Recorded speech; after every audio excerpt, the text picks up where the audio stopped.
Anasema muarikhuna, kulikuwa na mfalme mmoja pale Yemen akiitwa Rabi'a ibn Nasr. Rabi'a ibn Nasr huyu katika Himyari alikuwa ni katika wafalme wenye nguvu sana, lakini aliota ndoto siku moja kwamba ndoto hiyo ilimfadhaisha mno. Aliota kwamba mji wa Makka wa al-Yemen, nchi ya Yemen imevamiwa, watu wamesambaratishwa, watu wameuawa, watu wamejikuta hawana pahala pa kukaa. Kisha aliyewavamia yeye ndo amechukua hatamu ya dola katika nchi ya Yemen. Alivyoamka alifadhaika sana Rabi'a ibn Nasr al-Himyari, akawakusanya makuhani, waganga wake, wafasiri wa ndoto, akawaambia nipeni tafsiri ya ndoto niliyoiona. Jumla ya tafsiri alizopewa, akaambiwa hii nchi ya Yemen, nchi yako hii itakuja kuvamiwa na Ahbash, watu kutoka Habasha, na ikishavamiwa watachukua wao kila kitu. Ikamtia hofu sana, akauliza haya mambo yanatokea lini? Akaambiwa si leo wala si kesho, itachukua muda, inaweza ikafika miaka 60, miaka 70. Akasema basi kama ni miaka hiyo itakuwa mbali sana. Lakini akaanza mikakati mapema, akawachukua watoto wake na vituku vyake wengine akawa anawatawanya katika miji ya mbali, kuepuka ile fedheha ambayo kaiona kwamba nakaambiwa iko karibu itakuja. Kawahamisha baadhi ya wanawe na watu wake, kawapeleka katika sehemu inaitwa Al-Hira huko Iraq.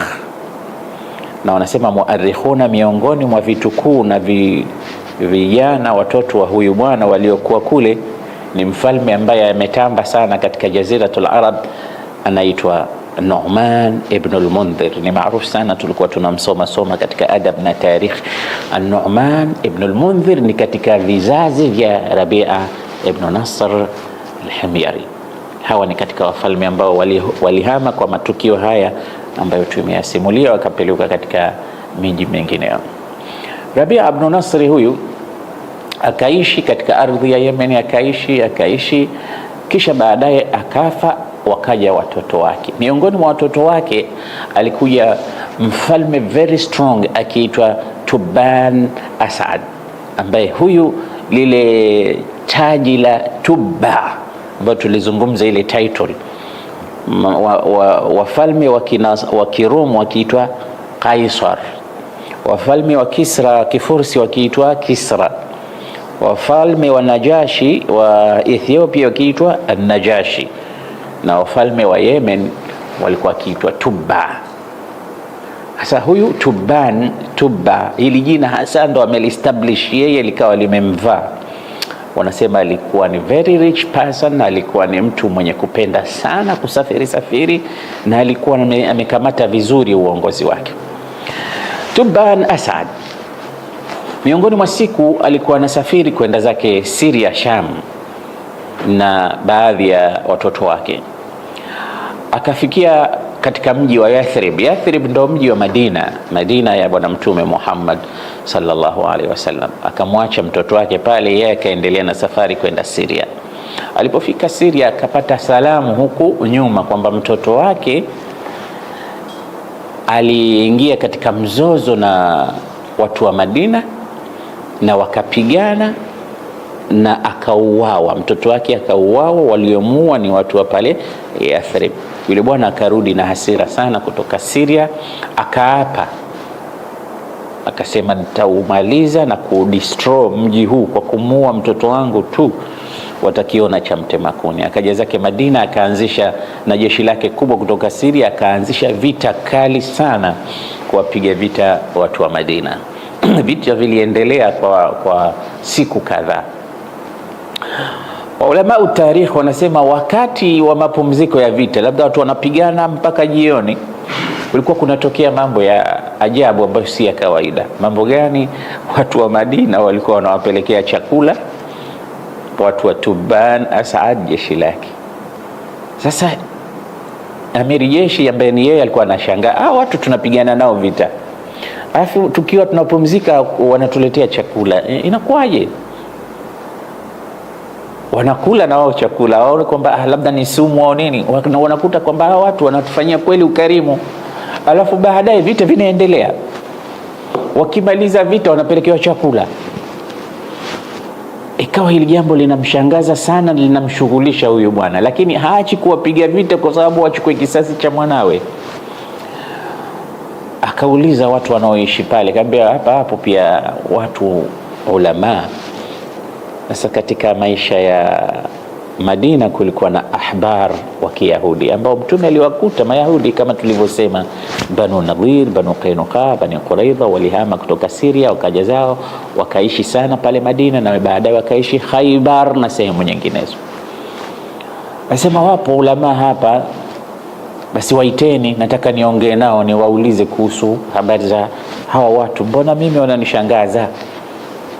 Na huu ni ukarimu wa watu wa Madina, na mpaka leo ukifika Madina utakuta watu wa Madina ni tofauti sana na Waarabu wengi ambao unakwenda kuwakuta katika miji yao. Hata pale Maka kwenyewe utakuta hali za watu wa Maka na hali za watu wa Madina zinatofautiana na tabia zao. Wale Mayahudi wanachuoni wawili wa Kiyahudi walipokuja kukutana na mfalme yule Tuban Asad, akhbiruni an hali ahli hadha albalad, hebu nielezeni watu hapa Madina na huu mji namna ulivyo, na mimi nataka kuumaliza huu mji. Wale wakamwambia usipate shida, huu mji huwezi kuumaliza, huwezi kuangamiza. Huu mji una historia kubwa. Historia gani? Nasema innahu mahjaru akhiril anbiya. Huu mji katika Taurati tunaona kwamba ni mji ambao itakuwa mahamio ya mtume wa mwisho. Mwenyezi Mungu anamtuma mtume katika watume wake wa mwisho, atakuja kuhamia katika mji huu. Kwa hiyo mji upo huu, hutaweza kuumaliza, hutaweza kudestroy. Kwa hiyo hapa ulipofika ushapigana nao sana, na watu unawaona walivyokuwa wakarimu, jeshi lako lenyewe linakula chakula chake, achana nao. Kafika pahali yule bwana akasikiliza nasaha zao Mayahudi wawili, lakini katika kuwadadisi sana akawapenda. Ni ulama na unavyojua Mayahudi wa mwanzo na Wakristo wa mwanzo lam yubaddilu shay'an, watu walikuwa katika track, hawakupinda pinda. Mafundisho ndo yale yale ya Nabii Musa, isipokuwa wachache walioenda kinyume.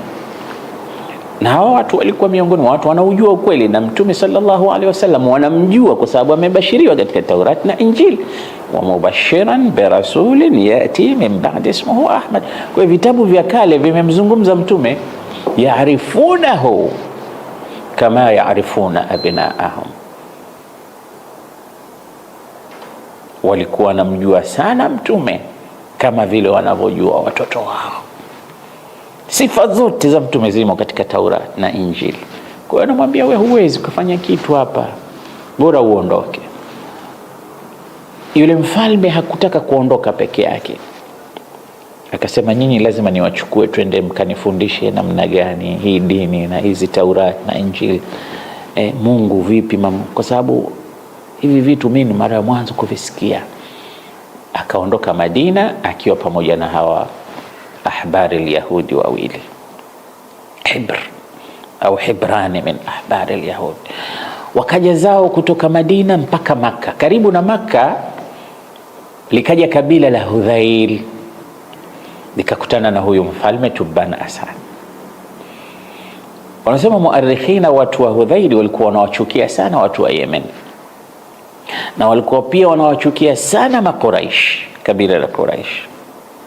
Walipomwona mfalme mwenye nguvu, mwenye jeshi wa Yemen ni adui yao, lakini wakataka kuwachonganisha na watu wa Makuraishi ambao pia ni maadui zao na huyu mfalme. Wakamwambia mfalme, tunataka kukupa surprise ya zawadi kubwa, utaondoka nawe kwenda Yemen. Nini? Asema watu wa mji huu hapa wa Maka wana nyumba wanaiabudu, ndani ya ile nyumba kuna kunuz min adh-dhahab laali, kuna mambo makubwa. Na kweli kulikuwa kuna dhahabu nyingi, kwa sababu wao wakiitakidi kwamba kuna miungu wao nini, watu wakija na mali wakizitia pale wanawapa miungu. Kwa hiyo wanasema hii nyumba hii, yani Al-Kaaba, imejaa dhahabu, imejaa jawahir mbalimbali zipo hapa. Kwa hiyo kama unataka ukiwapiga vita tu watu, ukivunja ile nyumba utaondoka hapa mzito sana. Na hela ndio hela, dhahabu ndio dhahabu. Yule mfalme akasikiliza, alivyoamua sasa na jeshi lake kutaka kwenda kuivunja Al-Kaaba na kuzipata zile lulu na dhahabu na fedha. Wale wanachuoni wa Kiyahudi wakamzuia, wakamwambia unataka kufanya nini Tuban? Nasema hamjesikia hapa nimeambiwa kuna lulu, dhahabu, fedha, nataka kuzichukua. Anambia la tastati, innahum ma aradu illa halakak. Hawa waliokupa advice hii, waliokuonyesha, walitaka kukumaliza wewe. Ni kama kwamba irmi dhalimina bidhalimin, wao hawapendi watu wa Maka, lakini pia wewe hawakupendi na wanakutokomeza katika balaa hii. Ashrafu baitin ala alwujud. Unaona hii Al-Kaaba ni nyumba tukufu zaidi katika dunia ya Allah subhanahu wa ta'ala, na ukienda kuivunja ile, wallahi utapata balaa. Usije ukafanya ulichoambiwa. Sasa nifanyeje? Anasema unachotakiwa kufanya kwenda kuitufu ile nyumba, kuiheshimu, kuizunguka, lakini si kuivunja. Mbona nyinyi hamtufu wala hamzunguki, mnaniambia mimi? Na sisi ni ahbar, sisi ni ulama, sisi tukifanya jambo watu na wao wanatufuata. Sisi hatutufu kwa sababu ile Al-Kaaba imezungukwa sasa na masanamu, watu wanaabudia vitu vingine sio kwa Allah. Kwa kama tunafanya kitu sisi, watu watakuwa wanatuona sisi ndo kudwa. Kwa hiyo kuna sababu sisi hatufanyi tawafu, hatufanyi ibada, kwa sababu ibada zimechanganywa na vitu ambavyo sio vya. Lakini wewe ni mfalme, wewe si kama mwanachuoni, wewe mambo yako ni tofauti na sisi. Kwa hiyo kama unaenda kutufu na watu, wewe kaitufu, itukuze ile nyumba, lakini usivunje. Basi akachukua nasaha za wale watu wawili kama advisor wake, chief advisor, akatufu Al-Kaaba. Watu wa Maka wanafurahi, wanaona mfalme wa Yemen leo yupo pamoja nasi, anatufu Al-Kaaba, anaitukuza nyumba yetu. Na baada ya tawafu usiku amelala, akapata ndoto mfalme Tuban Asad. Baada ya ndoto ile kuiona, na ndoto ilikuwa ameota anaivisha Al-Kaaba nguo. Al-Kaaba ilikuwa matofali tu, anaivisha nguo Al-Kaaba, kiswatul Kaaba. Alipoamka akaivisha nguo ya sufi Al-Kaaba. Ni mfalme na ana uwezo mkubwa. Watu wakafurahi. Siku ya pili akaota ndoto nyingine tena, anaivisha ndoto Al-Kaaba nguo ya kitambara ghali kuliko kile kilichovishwa mwanzo, kitambara cha sufi. Wanasema kana yulbisu Al-Kaabata, alikuwa akivisha kiswa ghali min al-Yaman, anaikivisha kitambara cha fakhri ya kitambara. Siku ya pili akakitafuta kitambara ghali kuliko sufi, akakishona vizuri, akaivisha Al-Kaaba. Muarrikhina wanasema huwa yu'tabaru awwalu man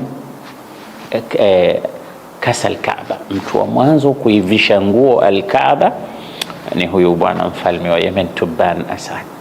Katika history kuanzia hapo ikawa Al-Kaaba inavishwa tena. Zile nguo zilikuwa zikivishwa Al-Kaaba hazivuliwi, yani inakuja nguo juu ya nguo, nguo juu ya nguo, nguo juu ya nguo, mpaka ilifika pahali ikawa imelemewa ile Al-Kaaba, kama itaanguka kwa maguo yaliokuwa juu yake.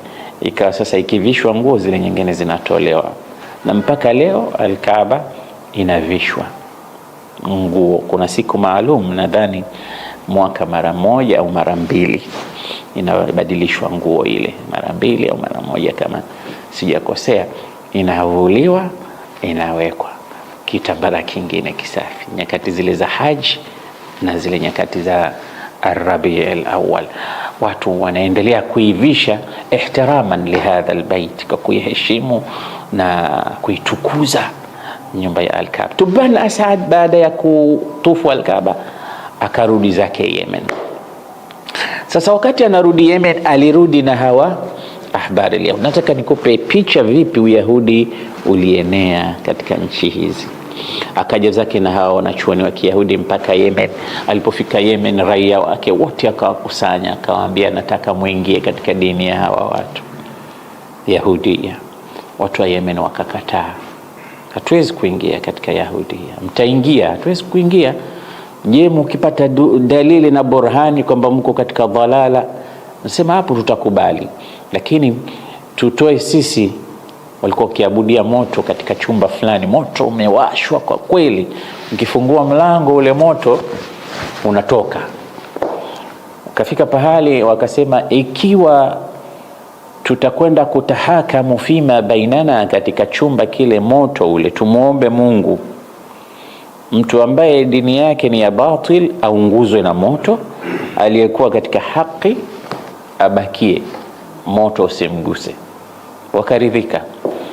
Mahibri wa Kiyahudi wale wakaenda wakasimama mbele ya mlango, makuhani wao wale wakaja wakasimama mbele ya mlango. Mlango ulipofunguliwa moto ukawa unakuja, makuhani wakakimbia, wale Mayahudi wakabakia pale pale. Wanajua kwamba sisi tuko katika haki, tunamwabudu ilahan wahidan la nushriku bihi shay'a.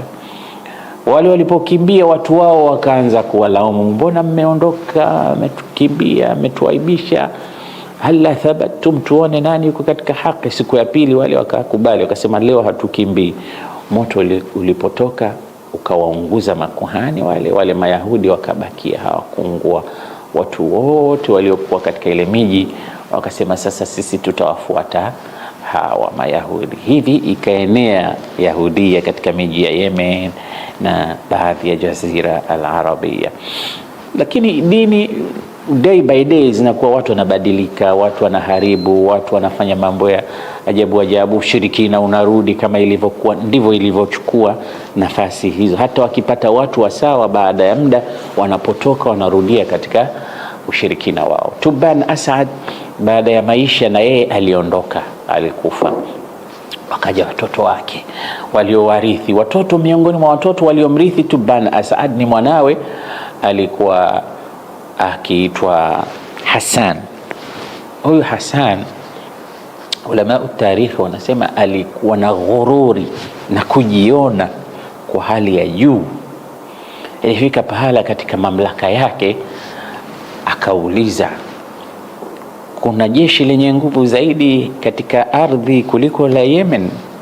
Kuna watu wana ufalme una nguvu kuliko wangu? Akaambiwa ndiyo, Malikul Furs. Na Fursi wakati huo ndio ilikuwa giant katika zile dola zenye nguvu sana, mpaka akimshinda Rum, Imperatoria Romania zikishindana na Farisia. Akaambiwa Hasani, hakuna mfalme strong kama huyu Malikul Furs. Wenyewe walikuwa wakimwita Shahin Shah, yani Malikul Muluk. Ndio maana Mtume akakataza jina ile lisitumike. Hakuna Malikul Muluk isipokuwa Allah.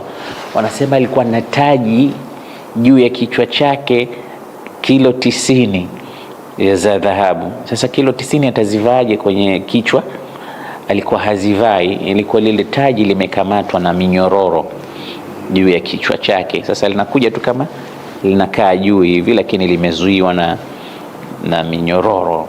Kwa hiyo yeye akikaa kama kwenye kiti changu kama hiki, alafu taji liko juu, akitaka kuondoka linavutwa. Ndio style yake, wakimwita Malikul Muluk, ya Shahin Shah, mfalme wa wafalme. Alikuwa very strong katika nini yake ya utawala. Hassan akaambiwa huyu Malikul Fursi ndio mwenye nguvu kuliko wote. Akasema sasa jiandaeni, tunaenda kupigana na adhamu malikin, adhamu daula katika ala wajhi al-ardh. Watu wakakamata midomo yao, kijana huyu ghururi zake hizi zinampeleka wapi? Tunaenda kupigana na Fursi, anaenda kutumaliza. Lakini ni mfalme kishatoa amri. Jeshi likatahara kutoka Yemen, linaenda kupigana na kutangaza vita na mfalme wa Furs. Walipofika njiani, wanajeshi wenye akili wakala njama, wasema jamani, huyu kijana japo ni mfalme wetu lakini anatupeleka siko.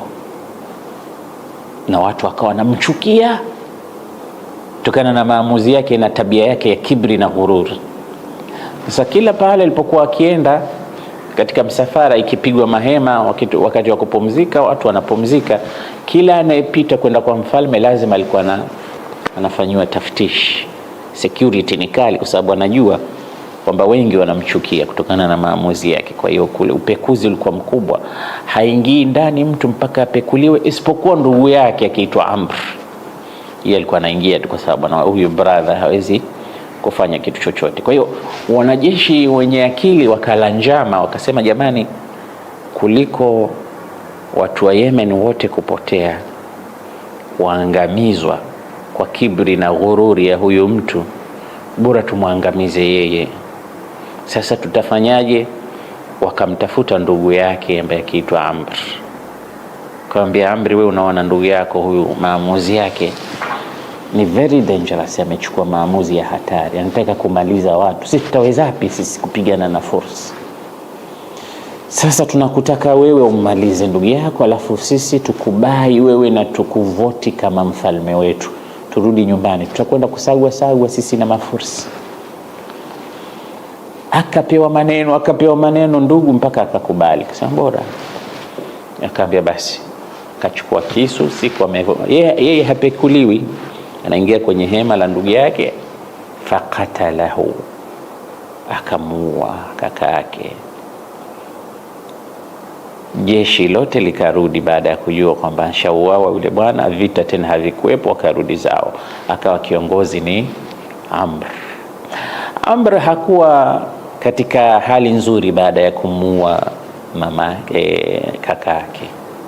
Unajua kuua ni kitu kikubwa sana. Wanasema Waarabu, ya qatila ruh went ruh, mwenye kuua roho unakwenda wapi? Yani huna kwa kwenda, ile damu ile inakuandama tu. Wanasema ilikuwa hapati usingizi kabisa usiku, unaona vituko nini kwa ile damu ya ndugu yake. Kafika pahala akawa iko kwenye mahaniko, msongo wa mawazo. Washauri wake wakamwambia, unajua kwa nini wewe? Ni kwa sababu umemuua kakako, na ndio maana hivi vituko vyote unaviona. Sasa ukitaka kusalimika, uqtul jamia alladhina asharu ilayka biqatli akhika, wale watu wote waliokushauri kwenda kumuua kaka yako waue wote, na wewe utakuja kusalimika. Akawaua wote wale, akabaki sasa yeye na jeshi lingine jipya, kaendeleza serikali yake. Lakini baadaye tena kukawa hakuna utulivu, wenyewe kwa wenyewe wale ndugu wakawa wanauana, itirabi zinatokea mara hivi. Wakati utulivu haupo katika nchi, kajitokezea mwanajeshi mmoja miongoni mwa wanajeshi waasi akiitwa Al-Khunai'a. Yeye ndio ukaangukia ufalme baada ya kufa huyu Amr, uko mikononi mwake. Huyu mtu ana ausaf mbaya, anaambia yeye alikuwa ni qati'u tariq, alikuwa ni mtu jambazi, mtu laqib, mtu hajulikani, na yani ni mtu ambaye hana ausaf, lakini yeye ndo akawa mfalme. Surprise hivi watu wakaona mfalme wao ni Al-Khunai'a. Ikaendelea kuwa katika faudha Yemen hivyo, na kila siku zikizidi ukafiri unaingia na ushirikina unazidi, hakuna dini tena, watu wanaacha takalidi zile za dini ya haki, na wale Mayahudi wale wafundisho zinasahaulika. Wakati huyu Al-Khunai'a yuko katika uongozi wa kuikamata zimami ya makalidi ya Yemen, akatokezea moja katika watoto wa Tuban Asad akiitwa Dhu Nawas au Dhunnuwas. Mfalme huyu akairudisha himaya au mamlaka ya Yemen katika mikono ya kizazi cha Rabia ibn Nasr na mwanawe Tuban Asad. Akawa yeye sasa ndo mfalme wa Yemen. Wakati mfalme wa Yemen ni Dhunnuwas, katika kijiji cha Najran kule kulitokea matukio makubwa sana. Miongoni mwa matukio haya kulikuwa na rahib. Rahib ni kama watawa au watu wa dini wa Manasara. Nasema hizi dini zimekuja zikabadilishwa mambo mengi, lakini ni dini zilizokuwa zikifuata tauhid kama vile ambavyo ni maamrisho ya mitume wote katika vitabu vyao. Kulikuwa na rahiba anaitwa Fimion. Huyu Fimion wanasema alikuja kwa kutangaza dini yake ya Kinasara katika nchi za Afrika. Sasa wakati yuko katika matembezi yake ya kutangaza dini, akakamatwa na iswaba ya maharamia. Watu wakamchukua, wakamfunga, wakampeleka, wakampiga bei kama mtumwa, wakamuuza katika mji wa Najran. Akanunuliwa kule na bwana mmoja, ikawa kama mtumwa. Sasa wakati ameuzwa kama mtumwa, akawa si mtumwa wa kawaida au si mtu wa kawaida katika nyumba ya yule bosi wake. Akawa anamwabudu Mwenyezi Mungu mmoja, wahdahu la sharika la. Nasema ya Masihia, Nasrania, sio wote wale walikuwa wanasema Yesu ni mwana wa Mungu au Mungu ni utatu. Wapo waliokuwa wako katika tauhid na wanatambua kwamba Allah ni mmoja. Mtume Musa, Isa ni mtume wa Mwenyezi Mungu, Isa ni mtume wa Mwenyezi Mungu, na anakuja mtume wa mwisho baada ya hao wote. Hii imani hii ndio waliokuwa nayo wale ahlul kitab ambao tumezungumziwa katika vitabu vyetu vya Qur'ani na mafundisho yake. Tukaambiwa ta'amul ladhina utul kitaba halul lakum, na hata chakula chao ni halali kwenu, na hata wanawake wao mnaweza mkawaoa, vitu kama hivyo. Ikafikia pahala yule bwana aliyemnunua Fimion akiingia chumbani kwake, anamkuta anasali, anafanya ibada, na mara nyingine anaziona karama mbalimbali, anaona nuru mbele yake, anakuta vitu ambavyo sio vya kawaida. Nini nimemnunua mtu aina gani? Ikabidi ampekue, wewe ni nani? Akamweleza, sisi ni watu wa dini, mafundisho yetu ya Musa na Isa, Taurati nasema hivi, nyinyi mbona mnafanya ushirikina? Watu wa pale mjini walikuwa wanaabudia mti ndio Mungu wao. Hivi sisi tunavyofanya sivyo? Ambaye nyinyi mnafanya shirki. Vipi mnaabudia mti? Mnamwacha Mungu wa haki, Mungu wa Nabii Isa, Mungu wa Nabii Musa, Mungu aliyeumba mbingu na ardhi, mnakwenda kufanya ibada ya kuabudia miti? Ina maana huyu si Mungu? Tena la. Araaita in ahlaka rabbi rabbak hal ta'bud rabbi? Akamuuliza bosi wake, je, Mungu wangu ninayemwabudu mimi akimmaliza Mungu wako, wewe utakubali kumfuata Mungu wangu? Bosi wake akasema ndio. Akaambia, sasa wacha tuone Mungu wangu na Mungu wako nani zaidi. Semekana huyu rahib akaomba dua zake, akasali kumomba Mwenyezi Mungu abainishie hawa watu kwamba Mungu wa haki ni yeye. Ule mti ukaungua walikuwa na waabudia wale watu. Watu wakaona maajabu, wote wakaingia katika dini ya huyu bwana pamoja na bosi wake. Ikawa Nasrania ndio iliyotawala pale, na tabshiri ya huyu bwana Fimioni ikampata bosi wake, na watu wote wakaingia katika. Ndio maana Manasara walikuwepo katika Jaziratul Arab na Mayahudi walikuwepo kwa taalim za bakaya ya wale waliokuwa wakifuata Taurat na Injili ya haki, duna tahrifin wala ta'tilin wala tabdil.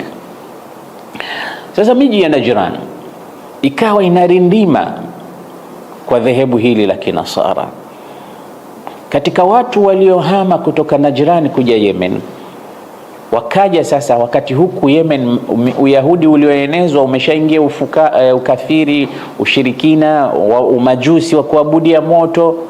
Wakahama watu kutoka Najran, miongoni mwao ni bwana mmoja akiitwa Abdullah ibn Tamir, akija zake Yemen. Huyu ndo aloleta unasara Yemen. Alipofika huku, mfalme Dhunuwas na watu wake wako katika nini? Ibada ambazo sio nzuri tena. Watu wanaamini ushirikina, uchawi, umajusi, ushirikina ndo umetawala. Wakaja sasa wakawa, unajua Mayahudi na Manasara ni maadui. Uyahudi ni mbali na Unasara ni mbali, hawapatani hawa watu kutokea zamani.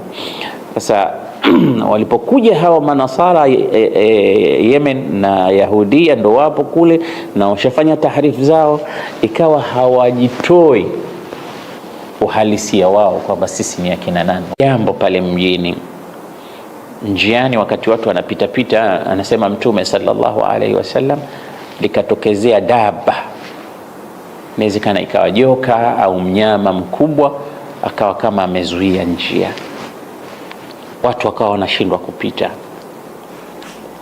Yule kijana akasema, al-yawma a'rif, leo nitapata bayana, kalamu rahib wa kalamu sahir, hayuhuma ahaq wa asdaq, maneno ya mchawi au ya huyu mwanachuoni wa Kinasara, ni nani mkweli katika? Leo nitajua. Akachukua jiwe akasema, Allahumma in kana kalamu sahir, in kana kalamu rahib asdaqu wa ahabbu ilayka min kalami sahir faqtul hadhihi ad-dabba, ya Rabbi, ikiwa maneno ya huyu mwanachuoni yanapendeza zaidi kwako na ndio ya haki, basi ili nyama liue. Akachukua jiwe tu akampiga yule mnyama na yule mnyama kupizili. Akamwambia, kijana wangu, umefika katika level kubwa, wa saufa tubtala, sasa jiandae na maonjo mbalimbali, mitihani iko karibu. Na nakwambia ikikufika siku yoyote mitihani mpaka ukawatocha ukapigwa, fala tadulla alai, usiwaambie watu kuhusu mimi, wafiche. Huu utakuwa mtihani sasa. Lakini haya ulioyafikia, karama hizi ulizozionyesha, mbele kuna mitihani. Ili kijana akaendelea kuishi. Ikawa sasa watu wamemtambua kijana fulani, kijana fulani. Watu wenye shida zao wakawa nawaendea, wanasema akiwaombea dua wanapona. Walikuwa na matatizo mbalimbali, Mwenyezi Mungu anawatatulia. Mpaka waliokuwa akmaha al-abras, watu hawaoni, vipofu, anawaombea dua kwa Allah subhanahu wa ta'ala na wanaona. Miongoni mwa walioombewa dua, wanasema Mtume alikuwa ni Jalisul Malik, mmoja katika watu wa karibu sana na mfalme. Wakikaa na mfalme, alikuwa yeye jicho lake halioni, alikuwa kipofu.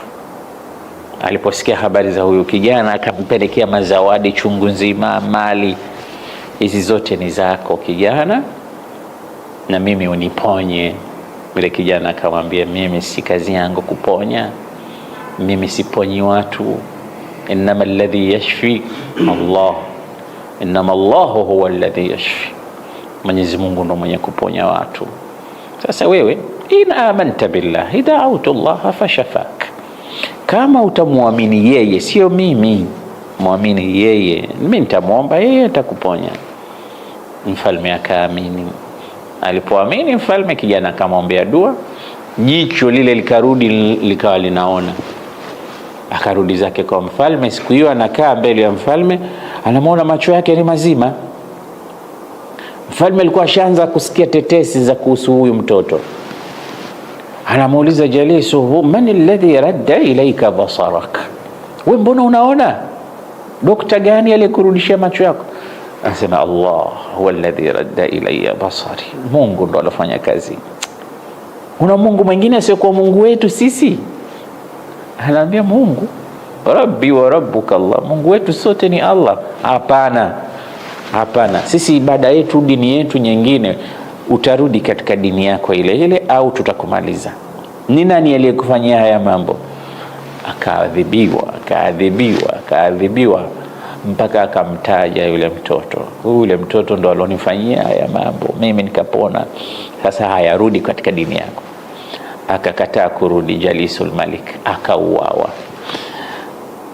Tena kuuawa kwenyewe, mtu anakatwa vipande viwili, kimoja kinaanguka huku, iwe somo kwa wengine, mnafuata dini mpya, watu waogope. Akauawa Jalisul Malik, akafuatwa kila aliyekuwa anamfuata huyo mtoto akawa anauawa, mpaka mtoto mwenyewe akafuatwa.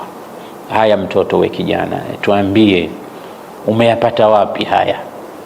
Abalagha bika min as-sihri hadha al-mabla. Sasa unaona ni ule uchawi tu alofundishwa na ule mchawi aliyekufa baadaye.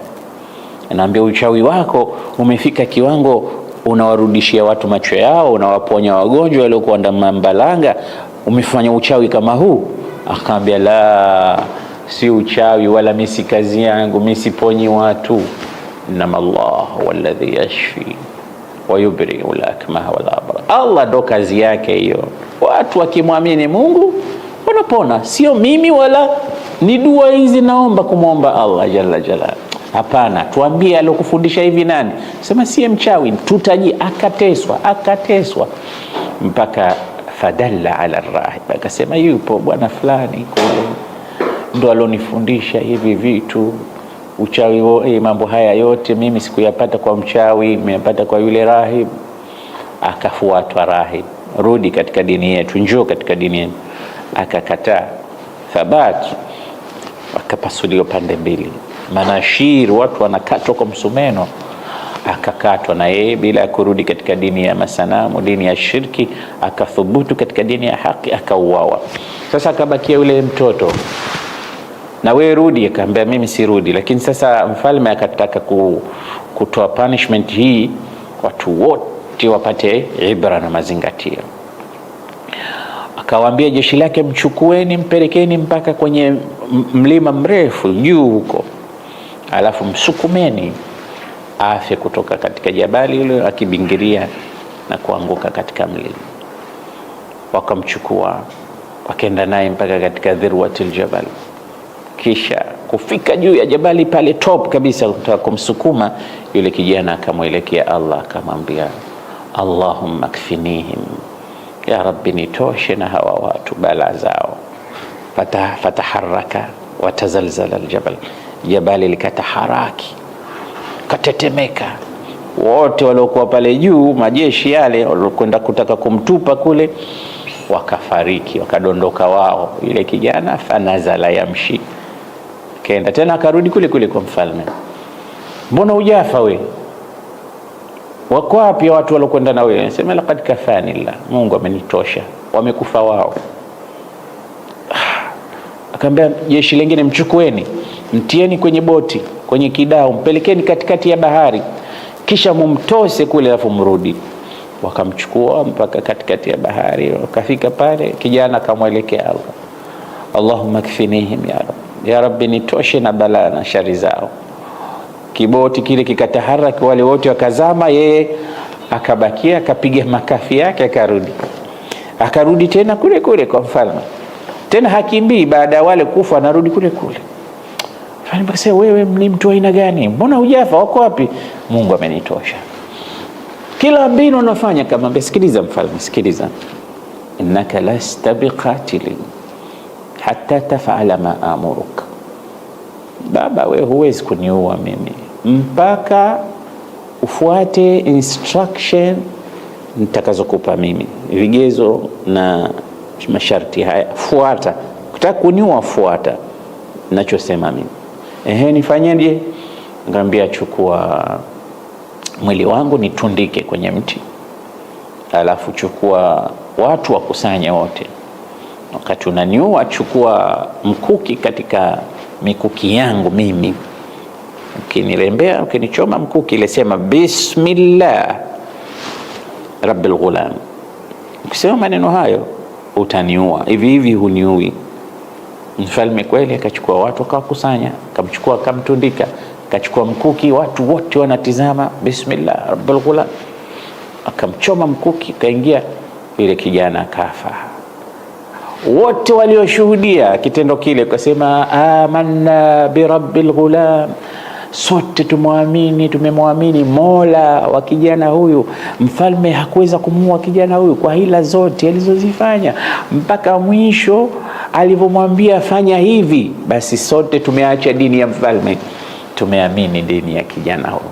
Watu wakamwambia, unaona sasa, ile leo ulikuwa ukiliogopa ndilo lilokuwa. Watu wote sasa wamekuacha, wamemfuata Mola wa kijana huyu, itakuwaje sasa? Asema watanitambua.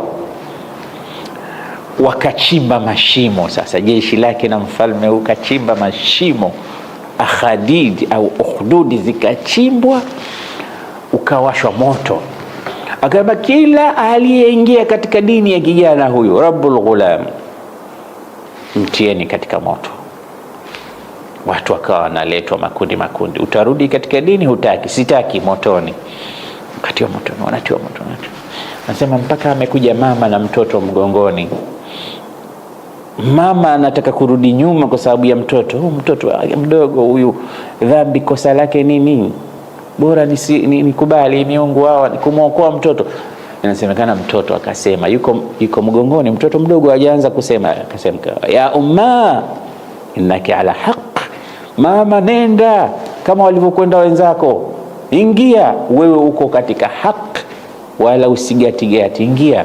Mtoto akasema, watu wakarushwa motoni. Muarikhina wanasema zaidi ya watu 20,000 waliosilimu, wote wakapigwa moto, hakurudi hata mmoja katika ukafiri.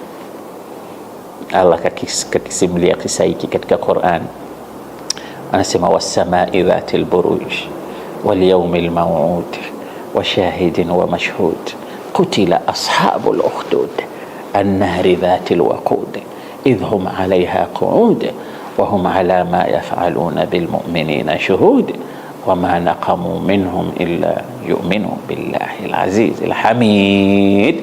Ashabul ukhdud ni hawa watu wa mashimo haya yaliyochoma. Kisa hiki sasa, yote haya nimeyataja, inawezekana baadhi ya historia na ni mara nyingi sana katika tarikh hakuna ushahidi wa kisahihi, hakuna ushahidi kwamba hapa hizi hadithi ni sahihi au ni tarikh, ni historia juz'un kabirun, hatuwezi kutathabat ma sihhatu hadha, lakini zipo baadhi yake ni sahihi kama ambazo Mtume sallallahu alaihi wasallam amezizungumzia. Ni history, nataka tuje tukitengeze skeleton au mwili wa hili jambo letu la sira ambalo tunataka kwenda kuizungumzia sira ya bwana Mtume Muhammad sallallahu alaihi wasallam. Na muarikhina mara nyingi hawakufanya i'tina kubwa kama hii. Sio sheria ya halal na haram ukataka yani kila kitu kiwe ni sahihi ghayatu sihha. Mwisho wa siku ni history. Ukiingia katika janib ya history utayajua haya ambayo ninayozungumzia. Kuna watu wengine hawafahamu tofauti kati ya tarikh na fiqhi au upande wa alhalal na haram. Ala kulli hal, kisa hiki ndicho kisa cha ashabul ukhdud waliotajwa katika suratul buruj. Nini lengo la kuuawa hawa watu? Wa manaqamu minhum illa an yu'minu billahi al-aziz al-hamid. Hawakuwatesa, hawakuabudu isipokuwa tu wamemwamini Mwenyezi Mungu mtukufu. Walimwengu kataharak, 20,000 metupwa katika mashimo mahandaki, wameuawa. Wanasema ulama utarikh, kuna bwana mmoja anaitwa Daus dhu Thalaban. Huyu alipenya, akakimbia, akaokoka, hakuchomwa, akenda zake mpaka Sham, akenda akatoa habari. Watu wa kule Syria, Sham, walikuwa ni Kaisar wa Rum ambao wanadai ni Wakristo, ni Manasara. Ambia watu walikuwa katika dini yenu kule wa Manasara wamechomwa moto na mfalme wa kule. Mmekuja, mimi nimeokoka, nimeona kwa jicho langu. La arsaltum juyushan, kwa nini msichukue majeshi? Na nyinyi dola zenu ni kubwa, mwende mkawapige vita wale watu, mchukue kisasi. Kaisar Rum wakati huo akamwambia, kutoka Rum mpaka kwenda Yemen ni mbali, nichukue jeshi hapa, gharama kubwa, siwezi nikafanya hivyo, lakini nitakusaidia. Nenda zako Habasha, mfalme wa Habasha Najashi pia ni Mkristo, kamwambie habari hizi, atakusaidia. Akatoka yule bwana akaenda zake mpaka kwa Najashi. Barua ile kaandikiwa. Najashi alipopata barua akasoma yaliyowakuta Manasara Yemen, akakasirika.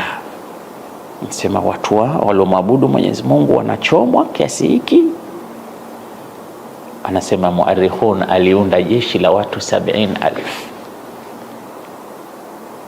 akawaambia nendeni Yemen mkachukue kisasi, mkawapige hawa watu waliofanya kitu hiki.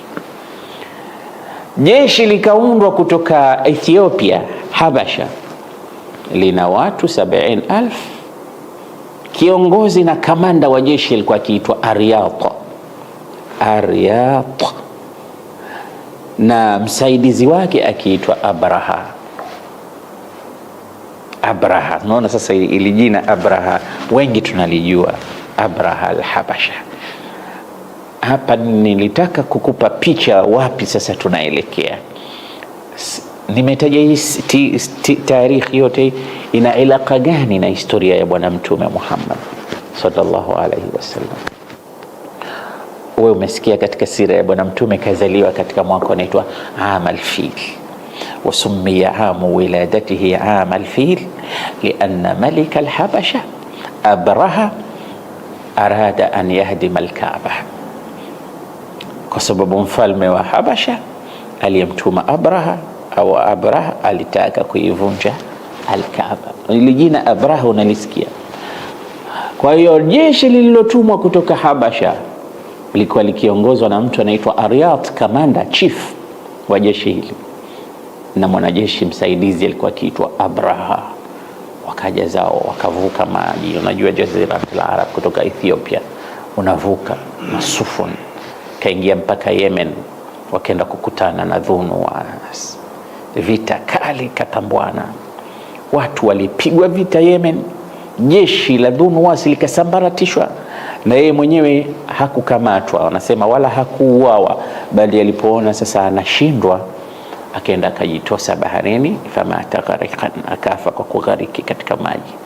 Jeshi la Yemen likashindwa, khitamu ya dola ya Yemen ikachukuliwa na mfalme wa Habasha. Hapa ndio mwanzo wa kuona kwamba utasikia jeshi la Mahmud kutoka Yemen au jeshi la tembo limetoka Yemen au limetoka Habasha, au mfalme wa Yemen kataka kuja kuivunja al-Kaaba.